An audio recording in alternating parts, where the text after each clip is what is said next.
राम राम भाई समस्त को मोर प्रणाम। महावीर साधना भक्ति चैनल तरफ समस्त को हार्दिक अभिनंदन। जय श्री राम जय हनुमान। भिडियोटा आरंभ करने पूर्व मुझे गोटे छोट कथा कहूँ शुणु। कृपा केमिति पाइबे से विषय तो भिडियो आज मुझे कहबी।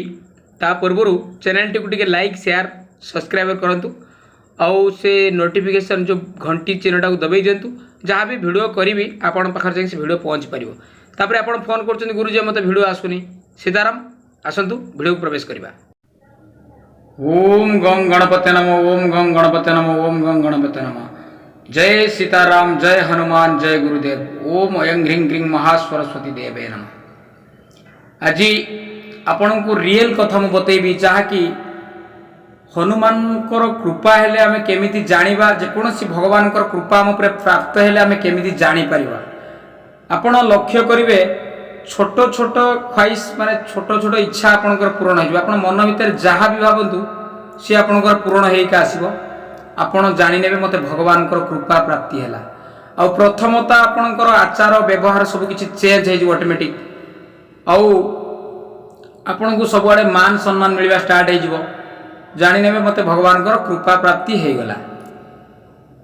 आपण को सब बेले खाली कोठी जदी गुटे भगवान को नाम सुबिला ध्यान ता आपण को सेडी पळेबो। कोठी टिके प्रवचन हैला सेठी ध्यान आपण को पळेबो। एमती तार लक्षण ता आपण जणा पड़ जिवो। सब बेले धूप वासना हबो।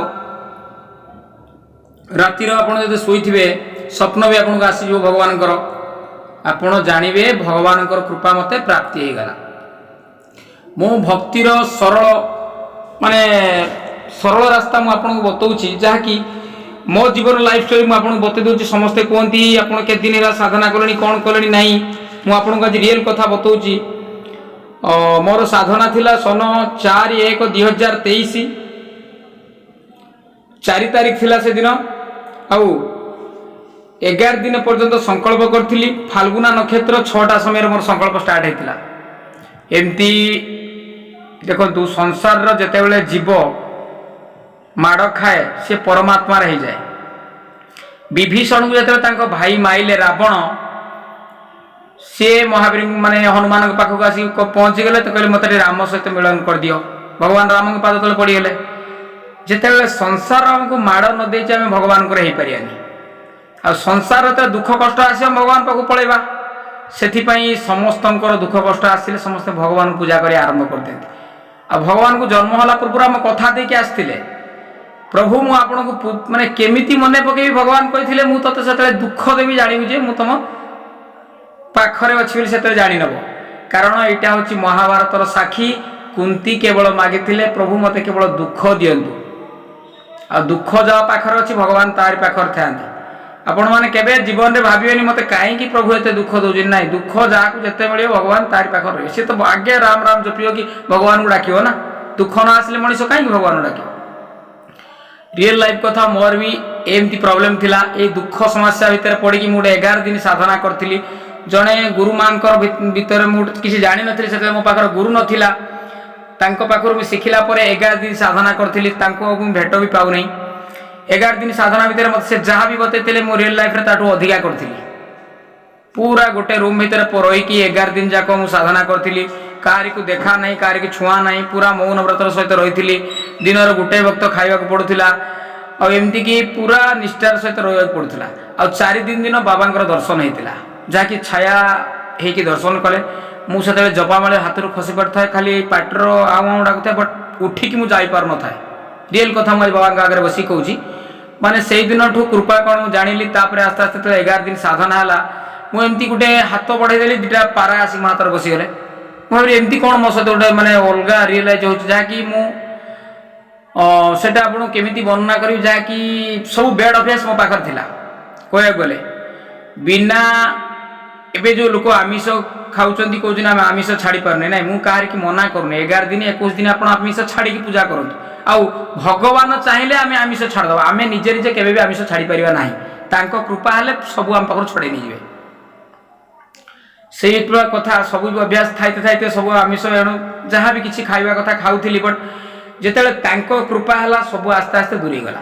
ମୁଁ ଜାଣିପାରିଲି ଯେ ଭଗବାନ କୃପା ପ୍ରାପ୍ତି ହେଲା। ଯେତେବେଳେ ପ୍ରଥମ ଥର ମୁଁ କହିଥିଲି ଆପଣଙ୍କୁ ଆଗ ଭିଡ଼ିଓରେ, ଯେତେବେଳେ ପ୍ରଥମ ଥର ପୂଜା ସରିଲା ମୋ କତରେ ଦୁଃଖ କଷ୍ଟରେ ଭଗବାନଙ୍କ ପାଖକୁ ମଣିଷ ଶରଣ ଯାଏ। ମୋ ପାଖରେ ସେମିତି ବି ଟଙ୍କାଟେ ପଇସା ନଥାଏ। ମୁଁ ଯେତେବେଳେ ଆସିଥିଲି ପ୍ରଥମ ଥର ଟ୍ରେନରେ 500 ଟଙ୍କା ଗୋଟେ ସ୍ଲିପ୍ ଥିଲା, ତାକୁ ମୁଁ ଜେନେରାଲ ଟିକେଟ୍ କାଟିକି ରିଜର୍ଭେସନ୍ରେ ଚଢ଼ିଗଲି। ଜେନେରାଲ ଭିଡ଼ ଥିଲା, ଚଢ଼ିଗଲା ପରେ ଆପଣ ବିଶ୍ୱାସ କରିବେନି, ଯେତେବେଳେ ଟିଟି ଆସିଲା ମୋ ପାଖକୁ ମୁଁ ଭାବେ ଟିକେଟ୍ ମାଗିବ କି ଚେକ୍ କରିବ, ସେ ବଗିକି ସେଦିନ ଟିଟି ବି ଆସିନଥିଲା। ସବୁ ବଗିର ଗଲା କିନ୍ତୁ ସେ ବଗି ଆସିଲାନି। ସମସ୍ତେ କହିଲେ ଆପଣ କେମିତି ଜାଣିଲେ ବଗିକି ଟିଟି ଆସିବ ବୋଲି? ମୁଁ କହିଲି ନା, ଟିଟି ଏ ବଗିକି ଆସିବନି। ତାପରେ ମୁଁ ଚେନ୍ନାଇରେ ଉଲ୍ଲା ପରେ ସମସ୍ତଙ୍କ ପାଖରେ ନମ୍ବର ନେଲେ, ସେ ଯେତିକି ଥିଲେ ତାଙ୍କର ଯେଉଁ ଛୋଟ ଛୋଟ କାମ ଥିଲା ମୋତେ କହିଲେ। ମୁଁ ତ କହିଲି କିଛି ମୁଁ ଜାଣିନି, କେମିତି ତୁମ କାମ କରିବି? ତାପରେ ବିଶ୍ୱାସ କରିବେ ଏମିତି କିଛି ବତେଇଦେଲି, ସେମାନଙ୍କର କାମ ହୋଇଗଲା। ଏମିତି ମୁଁ କହିଲି ମୁଁ ତ କ'ଣ କହିଦେଲି, ସେମାନଙ୍କର କାମ ହୋଇଗଲା। ତାପରେ ରିଏଲାଇଜ୍ କରିବେ, ଆପଣ ବିଶ୍ୱାସ କରିବେନି, ଏମିତି ଦିନେ ରୋଡ଼ର ଗଲା ପରେ ଜଣେ କମେଣ୍ଟ ପାସ୍ କଲା, ଭଲ ଲୋକଟା। ତାକୁ ମୁଁ କହିଲି ଭାଇ ଆପଣଙ୍କୁ ଖରାପ ସମୟ ଆସିଲାଣି, ତୁମେ ସାଧୁ ସନ୍ତଙ୍କର କିଏ କ'ଣ କେଉଁ ପୂଜା করে ଜାଣିନ, ତାକୁ କମେଣ୍ଟ ପାସ୍ କରୁଛ, 8 ମାସ ଭିତରେ ତୁମକୁ କିଛି ପ୍ରୋବ୍ଲେମ୍ ହେବ ଯାହା ଜଣାପଡ଼ୁଛି। କିନ୍ତୁ ମୁଁ ତାକୁ ଏଇଭଳିଆ କହିଦେଇଥିଲି, କିନ୍ତୁ ତାଙ୍କର 8 ମାସ ପରେ କ୍ୟାନ୍ସର ହେଲା, ଆଉ ମୌତ ବି ହେଇଗଲା। ସେକେଣ୍ଡ ଥର ପୁଣି ଏମିତି ଜଣେ ପୂଜା କଲାବେଳେ ମୋତେ ନିଜ ଲୋକ ଜଣେ କହିଥିଲା, କ'ଣ ଏମିତି ଏତେ ସମୟ ପୂଜା କରୁଛ, ଆଉ କ'ଣ ଠାକୁରଙ୍କୁ ଡାକୁଛ ନା କ'ଣ କରୁଛ, ଲୋକ ଦେଖାଣିଆ ପୂଜା ଗୋଟେ କୁହନ୍ତିନି କଥାରେ। ତାପରେ ମୁଁ ତାଙ୍କୁ କହିଲି ଯେ ପ୍ରକୃତର ସାଧନା ଠିକ୍ ହେଇଥିବ, ତୁମକୁ ଆଜି ମେଡ଼ିକାଲ ଯିବାକୁ ପଡ଼ିବ। ତାଙ୍କୁ 11 ଦିନ ମେଡ଼ିକାଲ ଯିବାକୁ ପଡ଼ିଥିଲା। ସେଇଠୁ ମୁଁ ମୋ ଗୁରୁଙ୍କୁ ଜଣେଇଲି, ଗୁରୁ ମୁଁ ଏମିତି କଥା କହିଲା ବେଳକୁ, ତାପରେ ମୁଁ ଗୁରୁ ଧଇଲି। ବୃନ୍ଦାବନର ଗୋଟେ ଗୁରୁ ଥିଲେ, ତାଙ୍କ ନାଁ ବାବାଜୀ ତାମଲ କୃଷ୍ଣ ଦାସ ମହାରାଜ। ତାଙ୍କ ଶରଣକୁ ଗଲା ପରେ ସେ ମୋତେ କିଛିଟା ଜ୍ଞାନ ଦେଲେ ଆଉ ଶିଖେଇଲେ। ତାପରେ ସେ ବି ମୋତେ କହିଥିଲେ କେବେ ଜୀବନରେ କାହାକୁ କିଛି କହିବନି, ତୁମର 40 ପଢ଼ିଲା ପରେ ବାକ୍ୟ ସିଦ୍ଧି ହେଇଯାଇଛି, ଆଉ ତୁମେ ବାକ୍ ସିଦ୍ଧି ଆଉ ଗୋଟେ ସାଧନା କର। ସେ ମା ସରସ୍ୱତୀଙ୍କ ସାଧନା ମୋତେ ଦେଇଥିଲେ, କଲା ପରେ ବାକ୍ ସିଦ୍ଧି ଷ୍ଟାର୍ଟ ହେଲା। ତାପରେ ଆସ୍ତେ ଆସ୍ତେ ମୁଁ ସମସ୍ତଙ୍କ ଭାବିଲି କ'ଣ ଏବେ ଯଦି ମୁଁ ଖରାପ କହୁଛି ହେଉଛି, ମୁଁ ଭଲ କହିକି ଦେଖିବି ଲୋକଙ୍କର ମଙ୍ଗଳ ହେଉଛି କି ନା ନାହିଁ। ତାପରେ ଆସ୍ତେ ଆସ୍ତେ ମଙ୍ଗଳ କରିବା ଷ୍ଟାର୍ଟ ହେଲା। ଆପଣ ମୋର ଗୋଟେ ଛୋଟ ଭିଡ଼ିଓ ଦେଖିଥିବେ, ଗୋଟେ ସ୍ତ୍ରୀ ଲୋକର ସେନ୍ସ ପଳେଇଥିଲା 3 ଦିନ ପାଇଁ, ସେନ୍ସ ଫେରୁନଥାଏ। ତାକୁ ଝାଡ଼ିଲା ପରେ ମୁଁ କିଛି ନ ଜାଣିଥାଏ, ଫାଷ୍ଟ ଗଲା ପରେ ଗୁରୁଙ୍କୁ ଫୋନ୍ କଲି, ମୁଁ କ'ଣ କରିବି, ଝାଡ଼ିବା ପାଇଁ ଆସିଛି। ଗୁରୁ କହିଲେ ହଉ ଝାଡ଼ି ଦିଅ। ଝାଡ଼ି ଦେଲା ପରେ ସେ ଲୋକଟା ମୋର ବି, ମୁଁ ଭାବିଥିଲି ଭଗବାନ ମୁଁ ଆପଣଙ୍କ ପାଖରେ ଶରଣ ପଶୁଛି, ଆପଣ ଯାହା କରିବେ ଆଉ ଯେମିତି ହଉ ଆପଣ ଉଠନ୍ତୁ, ମୋ ଲାଜ ରଖନ୍ତୁ। ତାପରେ ଭଗବାନ ତାକୁ ଉଠାଇ ଦେଇଥିଲେ। ଆସ୍ତେ ଆସ୍ତେ ବିଶ୍ୱାସ ବଢ଼ିଥିଲା। ସେଥିପାଇଁ ଛୋଟ ଛୋଟ କାମ ଆପଣଙ୍କର ଆଗେ ପୁରା ହେଇଯିବ। ଏମିତି ବାଲେଶ୍ୱର ଜଲେଶ୍ୱର ଯେଉଁ ଭାଇ ମୁଁ ଦେଖୁଥିବେ ଭିଡ଼ିଓ, ସେ ଜଲେଶ୍ୱର 2 ଜଣ ମୋ ପାଖକୁ ଆସିଥିଲେ। ତାଙ୍କୁ ମୋର ସେଠି ଗାଡ଼ି ଆସିବାର କମ୍ୟୁନିକେସନ୍ ସୁବିଧା ନଥାଏ। ମଠ ଯେଉଁ ଅଛି, ଗୋଟେ ମଶାଣି ଭଇରେ ମଠ ଅଛି, ସେ ଜାଗାକୁ ଆସିଥିଲେ ସେମାନେ। ତାଙ୍କୁ ବିଦା କରିବା ପାଇଁ ଯେଉଁ ଅଟୋରେ ଆସିଥିଲେ, ଅଟୋଟା ପଳେଇ ଯାଇଥିଲା। ଆଉ ତାଙ୍କୁ ବିଦା କରିବା ପାଇଁ ମୁଁ ବହୁତ ଅସ୍ତବ୍ୟସ୍ତ ହେଉଥାଏ, କେମିତି ତାଙ୍କୁ ବିଦା କରିବି। କିଛି ସମୟ ବାବାଙ୍କୁ ପ୍ରାର୍ଥନା କଲା ପରେ ଆପଣ ବିଶ୍ୱାସ କରିପାରିବେନି, ଗୋଟେ ବାଇକ୍ ବାଲା ଆସି ଆଗରେ ଠିଆ ହେଇଛି। ମୁଁ ତାଙ୍କୁ ପଚାରିଲି ଆପଣ କୁଆଡ଼େ ଯିବେ? ନା ମୁଁ ଯିବି, କହିଲେ ଜାଗ ଗୋଟେ ସିଟି ଯିବା ପାଇଁ, କହିଲେ ସିଟି ଏରିଆକୁ। ମୁଁ କହିଲି ଭାଇ ୟାଙ୍କ 2 ଜଣଙ୍କୁ ନେଇଯାଅ। ତାପରେ ମୁଁ ବାବାଙ୍କ ଆଗରେ କାନ୍ଦିଥିଲି ଆସିକି। ମୁଁ କହିଲି ବାବା ଆପଣ ସବୁ ଡାକ ବି ଶୁଣୁଛନ୍ତି, ଏମିତି ସବୁ ଇଚ୍ଛା ଯେତେବେଳେ ମୁଁ ଆପଣଙ୍କୁ ଗ୍ୟାରେଣ୍ଟି ଦେଉଛି, ଯେତେବେଳେ ମୋର ଯେଉଁ ଇଚ୍ଛା ହୁଏ ଭଗବାନ ସେଇ ଇଚ୍ଛା ପୂରଣ କରନ୍ତି। ସେଥିପାଇଁ ମୁଁ ସମସ୍ତଙ୍କୁ କହୁଛି, ସାଧନା ଗୋଟେ ଏମିତି ଜିନିଷ, ଆଉ ସବୁବେଳେ ତୁମେ ସାଧନାର ରୁହ, ଆଉ ଆପେ ଆପେ ଆପଣଙ୍କର ସବୁକିଛି ସିଦ୍ଧି ମିଳିଯିବ।